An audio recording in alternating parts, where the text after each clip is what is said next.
les gens le savent. Dites bien, on a besoin d'une présence de proximité régulière pour échanger et construire. Parce que la construction pour une alternative à gauche, elle viendra d'en bas. Il s'agit de la RN 154 autour de Chartres. Le premier jour ici, on a rencontré des associations qui sont en bagarre sur l'eau autour de Saran. On a rencontré des cheminots de Fleury-les-Aubrais. Voilà, sur tous les sujets, sur les sujets culturels. Hier à Châteauroux, on va recommencer cet après-midi à Bourges et sur beaucoup d'autres questions.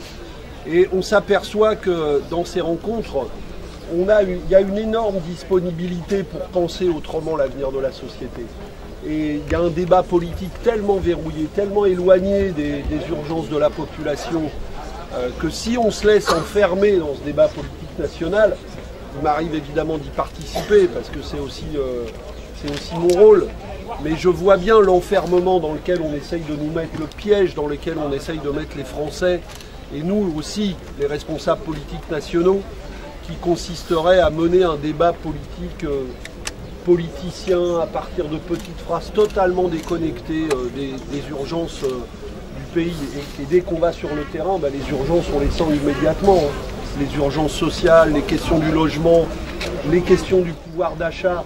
Il y a des sujets majeurs qui sont totalement évacués du débat national. Par exemple, le gouvernement, c'est à peine si on a entendu cette information, a décidé un truc incroyable, c'est d'annuler la revalorisation des pensions de retraite le 1er octobre prochain. C'est le résultat obtenu, le résultat magnifique obtenu ici dans les quartiers populaires et dans tous les bureaux du quartier. Et je pense que c'est une souffrance pour beaucoup d'habitants du quartier de ne pas avoir Michel aujourd'hui au Conseil général. Et c'est une souffrance pour la gauche. Et c'est avec les citoyens et avec leurs énergies, leurs idées, parce que ça aussi c'est formidable. C'est quand on va à la rencontre des citoyens, on l'a vu encore pendant ces 3 jours, ils ont des idées. Ils ont des idées sur les solutions à mettre en œuvre. Ils ont des propositions.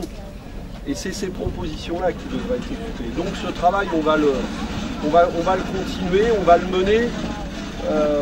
Moi, je m'aperçois au bout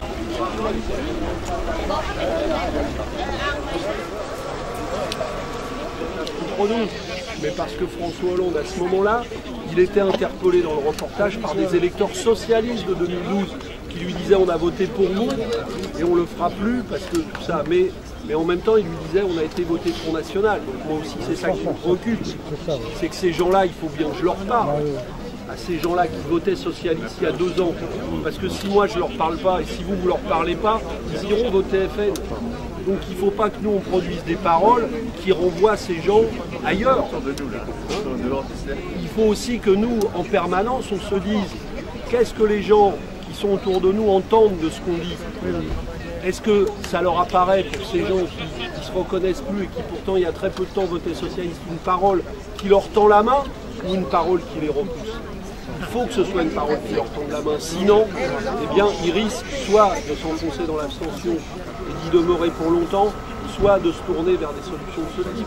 Et c'est ça qui doit nous préoccuper. C'est qu'est-ce qui se passe pour les gens là. Parce que nous les communistes, on n'existe pas pour nous-mêmes, on existe pour que des gens sortent de la situation difficile dans laquelle ils sont. Et donc nous, on ne peut pas se désintéresser de savoir qui a le pouvoir, et même quand on est très en colère contre eux, si c'est la droite qui acquiert des pouvoirs, ça nous pose quand même beaucoup de problèmes quand on sait que ces gens-là vont taper comme des brutes, encore plus fort encore, sur ces gens dans la difficulté.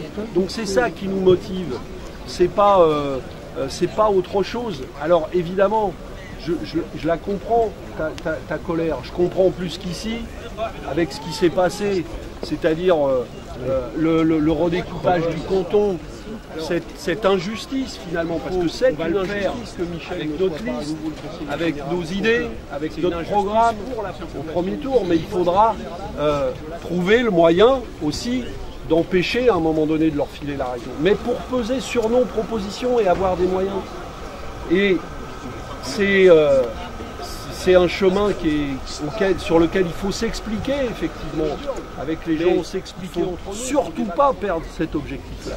C'est comme ça qu'on va faire bouger les lignes et qu'on va les faire bouger sérieusement. Donc voilà, on est dans ce moment-là où, et c'est cette question il faut qu'on essaye de faire connaître le parti pour ce qu'il est aujourd'hui. Il faut que les jeunes qui sont dans le parti ou qui viennent, eh bien, on leur donne de la place aussi, nous, tous.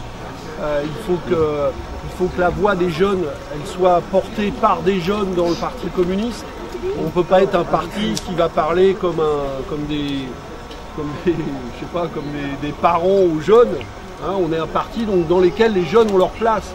Et il faut leur donner de la place, y compris dans la construction, par exemple, des listes qu'on fera au régional. Il faut que les jeunes soient aussi une voix qu'on entende dans nos listes. Hein, parce que ça fonctionne aussi comme ça. Il faut que les gens voient dans les élections des gens qui leur ressemblent. Et un des problèmes, c'est qu'il y a beaucoup de gens aussi qui ne se reconnaissent pas, et de jeunes dans la vie politique, parce que la représentation politique, elle ne leur ressemble pas. Les gens des quartiers populaires, ils voient bien qu'au Sénat, il n'y en a pas beaucoup des gens qui viennent des quartiers populaires. Moi, je parle du Sénat parce que j'y suis et que je vis dans un quartier populaire depuis toujours dans le 20e arrondissement. Et quand on les entend, on le voit bien hein, qu'il n'y en a pas trop des gens qui viennent des quartiers populaires. Donc, évidemment, il faut que nous, on serve aussi le Parti communiste à changer la représentation politique.